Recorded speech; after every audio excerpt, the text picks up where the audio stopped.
Y ahora la idea es juntar un poco todo, dejar un poco aparte los antimicrobianos, pero volver a la primera clase donde queríamos ver los factores de virulencia de las bacterias.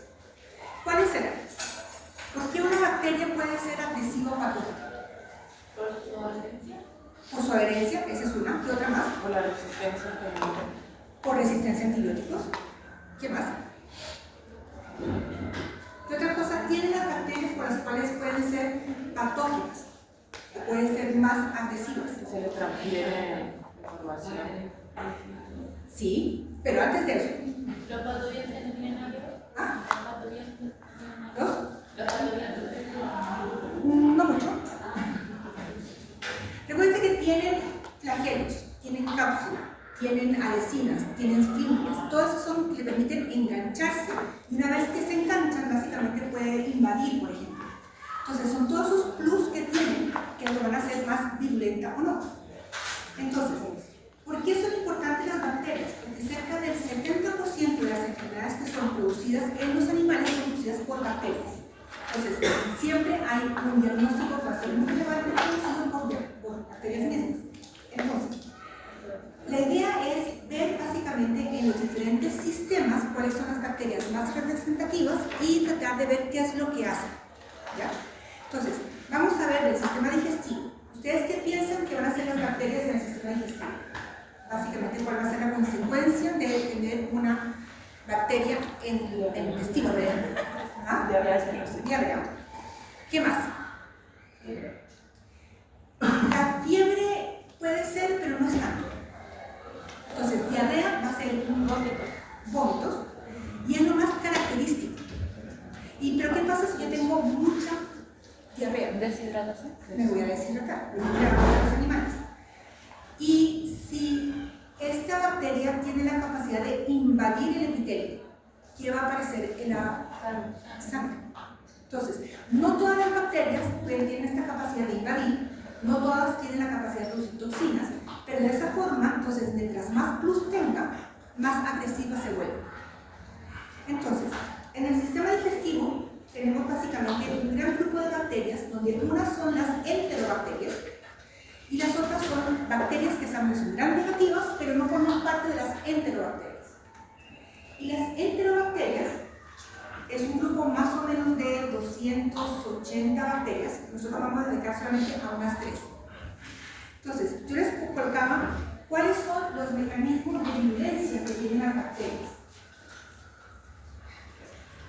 Y aquí básicamente encontramos que si yo los agrupo, básicamente son 3.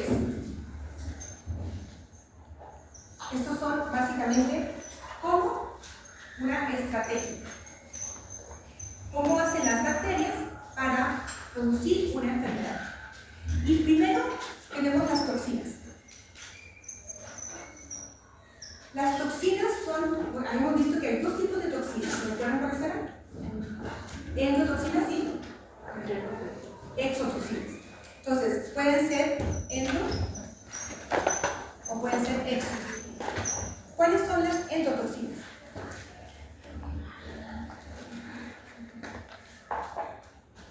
Las endotoxinas.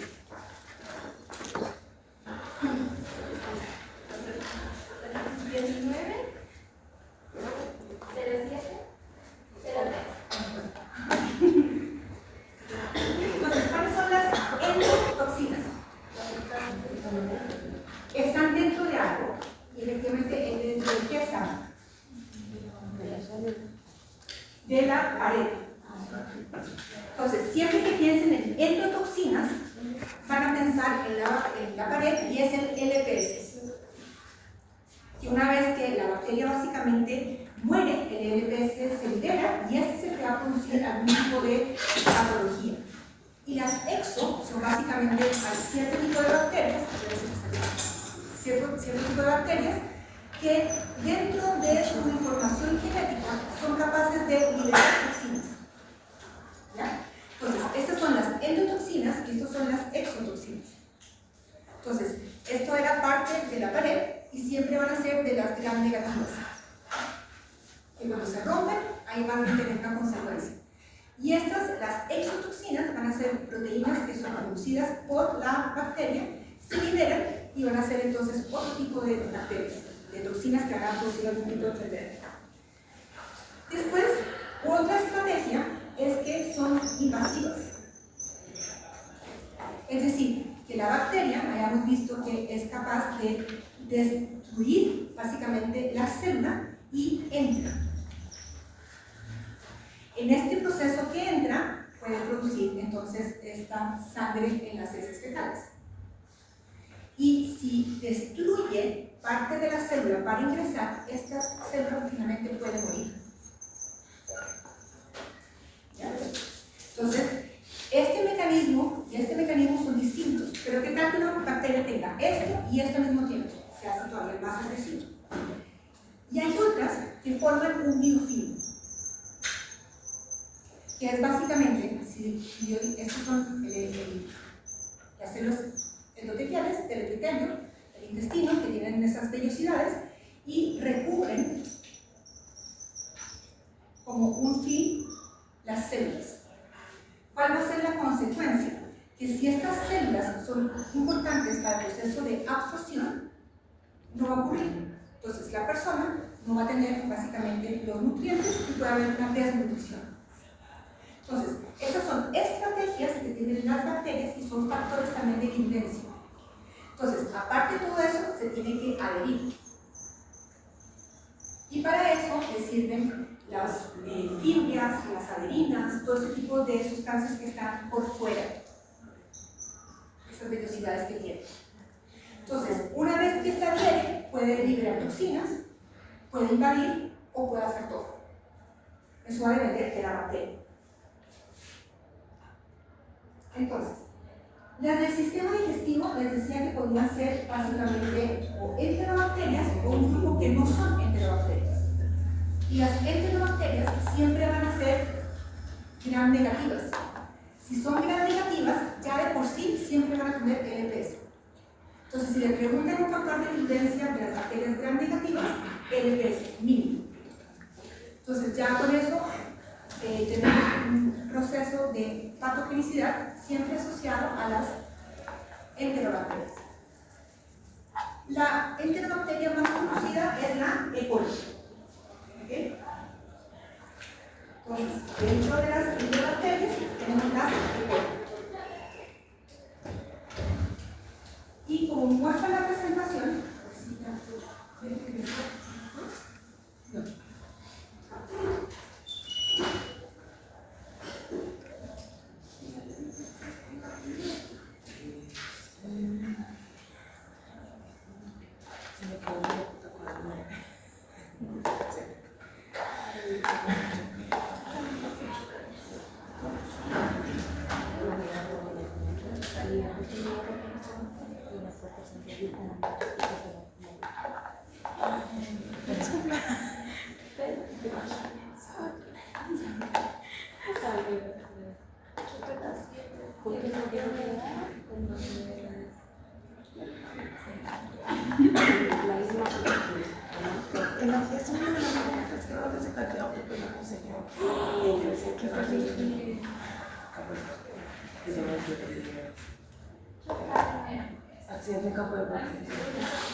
muchas gracias.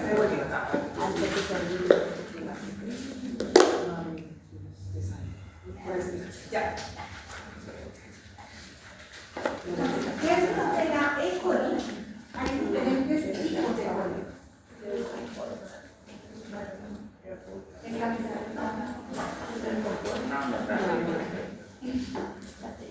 Entonces, E. coli es una enterobacteria, pero hay distintos patotipos, es decir, tipos patológicos. Y básicamente cada una de ellas, si yo las pudiera representar, cada una de ellas tiene un arma distinta. Y si tiene un arma distinta, va a ser distinto el mecanismo por el cual va a ser virulenta. Patógena va a ser, pero la virulencia va a depender justamente de qué lo que tenga. Entonces tenemos generalmente 6. Estas 3 primeras, que es la enterotoxigénica, enteropatogénica, enterohemorrágica, y se dice así: E. coli, enterotoxigénica, porque es del sistema intestinal. E. coli enteropatogénica y E. coli enterohemorrágica. Así uno sabe más o menos de qué tipo de coli estamos hablando. Y cada una de ellas tiene un arma distinta. Esta enterotoxigénica libera una toxina, ¿ya? Y esa toxina va a tener un efecto local. La enteropatogénica es como un pulpo, es muy adherente, y al ser tan adherente, básicamente va a destruir las vellosidades del intestino. Y después tenemos esta enterohemorrágica, que si bien es cierto, es una toxina muy particular que va a hacer que la bacteria sea mucho más agresiva que la enterotoxigénica.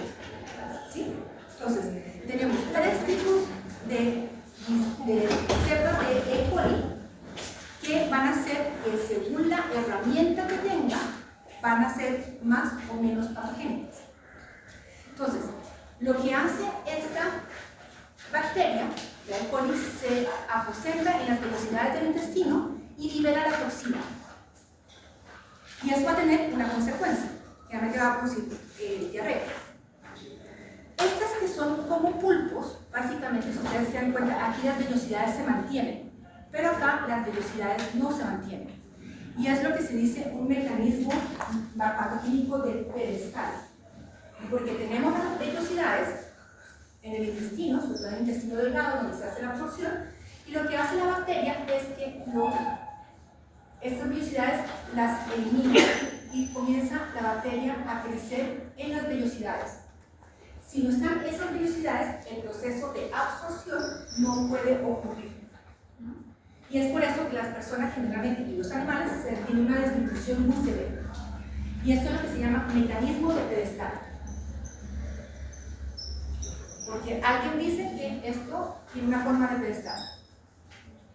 ¿Ya? Y eso lo hace este tipo de E. coli al ser tan adherente. Y esta otra, ustedes se dan cuenta, también elimina las vellosidades, pero además tiene la facilidad de producir un tipo de toxina que es muy agresiva. Entonces, va a tener lo mismo, pero además tiene una serie de mecanismos que le permiten entrar a la célula. Entonces, aquí el daño no solamente es a nivel de absorción, sino a nivel de funcionalidad de la célula. Entonces, es mucho más agresiva. ¿Ya? Entonces, nuevamente, esta va a liberar la toxina, esta se pega y destruye las vellosidades, y esta, aparte que la destruye, también altera la integridad celular de las vellosidades. Hay otras 3 más que tienen un mecanismo de acción un poco distinto, pero estas todavía no está demostrado que son relevantes en los animales. Son relevantes a nivel de humano. Pero todo esto que se dicen acá, que podrían ser, por ejemplo, en perros, qué sé yo, está en estudio. Así que yo solamente me voy a fijar en las que ya están demostradas, que son las 3 de arriba. Entonces, estas de acá sí son patogénicas para los animales. Y estas de acá aún están en estudio. ¿Ok? Entonces, nos quedamos con las 3 de arriba. Preguntas hasta acá. Entonces, la siguiente enterobacteria sería la salmonela. Y la salmonela tiene lo mismo, que tiene esta capacidad entonces de adherirse, y además es muy astuta, porque dentro del intestino hay unas células que se llaman las células M. Y lo que hace entonces la salmonela es, una vez que se adhiere, puede pasar fácilmente a través de estas células. Estas células M básicamente están entre las células del intestino y les facilitan la entrada. No tiene mayor consecuencia para la célula, pero ¿cuál es el problema? Que una vez que la salmonela entonces pasa del intestino hacia la sangre, ahí es otra cosa. Puede producir una septicemia. Entonces, generalmente tiene una capacidad de invasividad muy alta. Y generalmente no solamente va a atacar al intestino, sino que puede producir una septicemia. Y si ya hay una septicemia, ahí puede aparecer fiebre. Pero en los casos anteriores, básicamente la bacteria se queda en el intestino y puede ocasionar daños a nivel del intestino, pero no pasa hacia la sangre. Y si va a la sangre, ¿qué otra consecuencia puede tener? Puede ir al corazón, infectar. Entonces, ese es el problema que tiene la salmonela, un camaleón, está ahí. Y si pasa, entonces ya es mucho más complejo. Y normalmente ataca mucho a los bovinos, porcinos y aves. ¿Okay? Dentro del grupo de bacterias que atacan el sistema digestivo, hay otro tipo, pero que ya no son enterobacterias. Esos son los Campylobacter. ¿Qué es lo que hace el Campylobacter? Básicamente es un gram negativo. Entonces, si es un gram negativo, el arma que va a tener siempre es el pez, aparte de. Entonces, lo que hace es básicamente atacar a los cachorros y le produce una gastroenteritis bastante severa. ¿Okay? Entonces, este Campylobacter es un gram negativo y ataca básicamente a los cachorros. Y siempre tienen que recordarse que las bacterias son especie específica y tejido específico. ¿Okay? Es decir, que una bacteria va a atacar a una célula en particular de una especie específica. Por eso es que este tipo de bacterias se asocia, por ejemplo, con cachorros.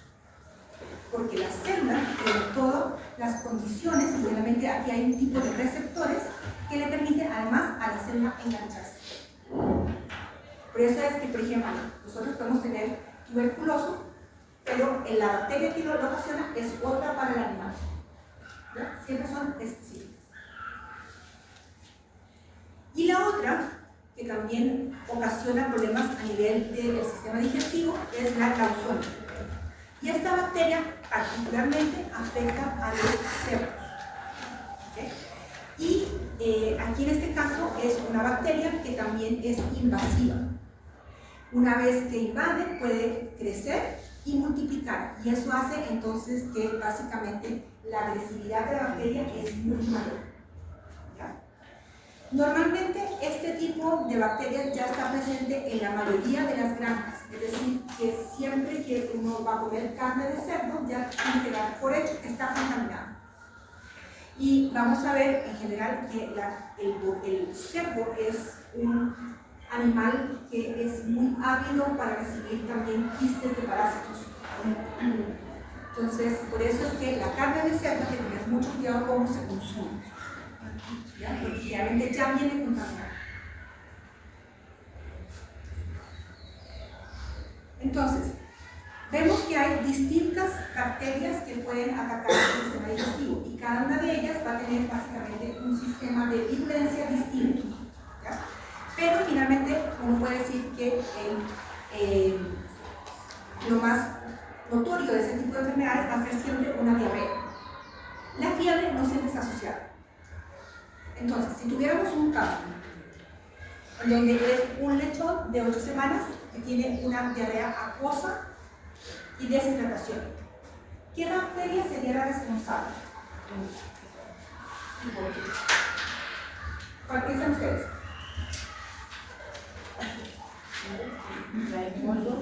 ¿La? ¿E. coli? ¿Cuál de todas? La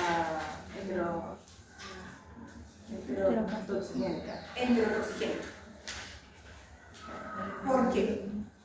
Porque produce una deshidratación rápida y dice que presenta diarrea acuosa y deshidratación rápida, lo cual va a seguir. Por la deshidratación. ¿Por qué no podría ser una salmonela? ¿Por qué descartas la salmonela? Porque no está sangrando.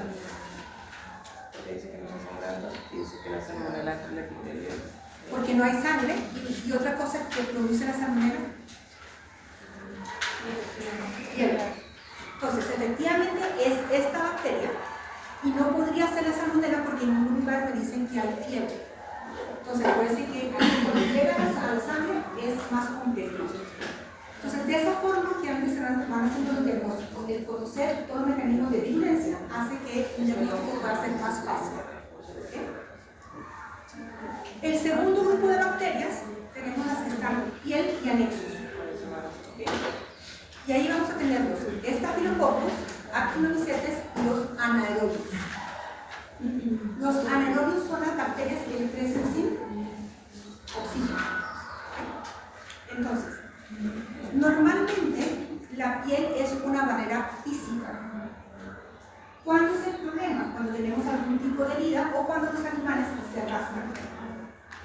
Eso hace que la microbiota que está en la piel accede hacia las zonas más profundas.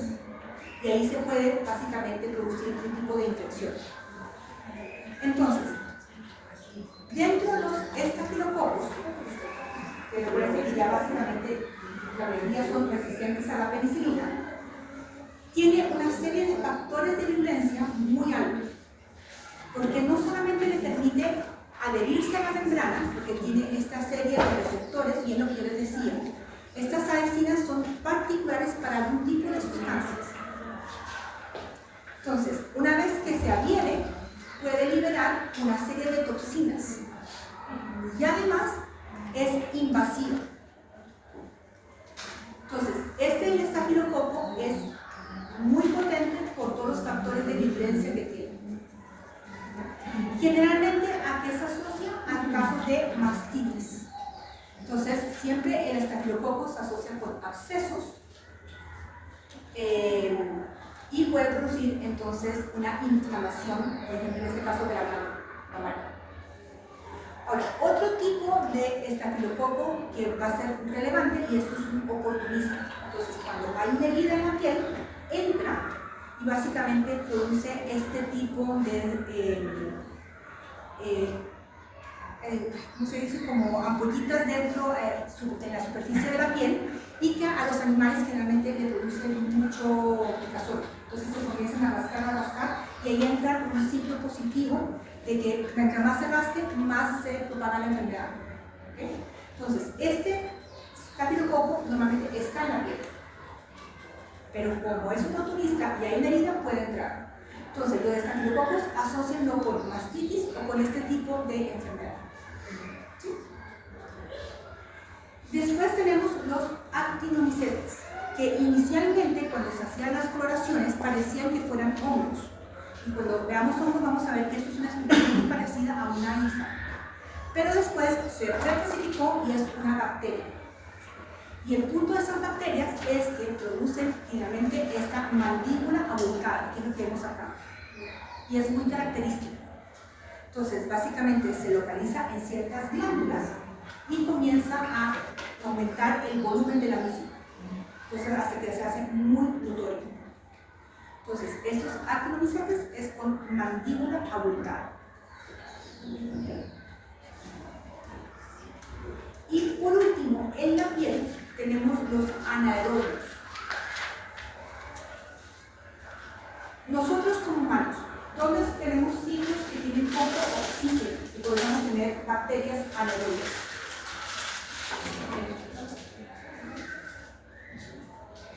Hay muchos sitios en nosotros en la piel que sea anaerobio.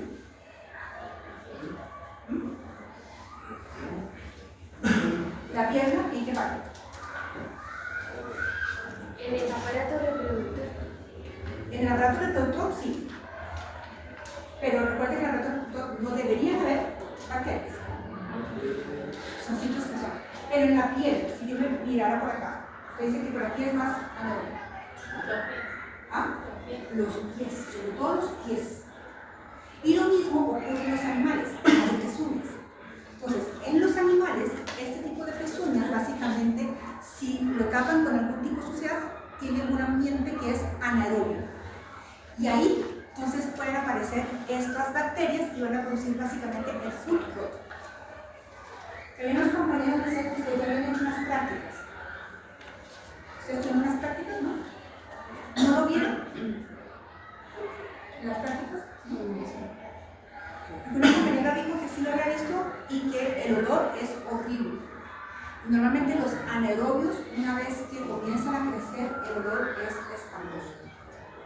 Entonces, y aquí es básicamente, para que pueda producir la enfermedad, tienen que haber dos bacterias.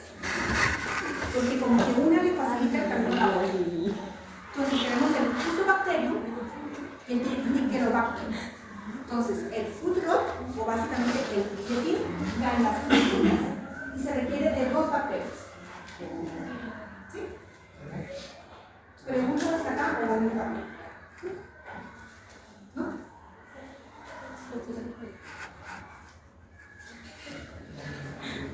Y aquí tenemos, en la mayoría de los diferentes sistemas les dejo una tabla para que visualmente les sea más fácil relacionar para la prueba. Entonces tenemos los estafilococos, en donde básicamente puede producir mastitis o este tipo de enfermedad, el pioderma. Los actinomycetes, que son este tipo de hongos que se asocian mucho con la mandíbula aumentada.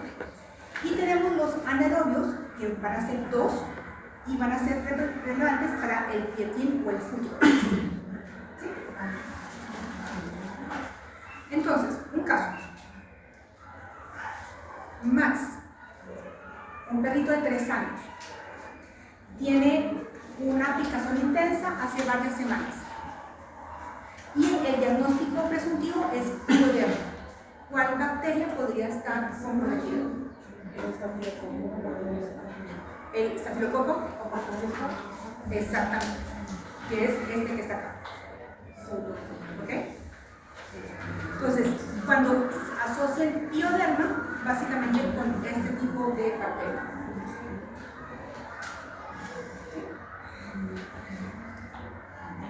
Ahora, en la prueba no hay casos clínicos para que se relajen. No hay. La prueba está mucho de asociar, por ejemplo, qué patógenos asocia con qué enfermedad. Y un consejo, sépanse los mecanismos de diferencia de las bacterias. Se va a ayudar muchísimo. Pero casos clínicos no hay. Entonces, después tenemos las bacterias del sistema respiratorio. Pero hacemos un receso, yo creo que hemos avanzado bastante. Sí. ¿Les parece unos 15 minutos? Ya, ya hice listo. No sé si lo tengo.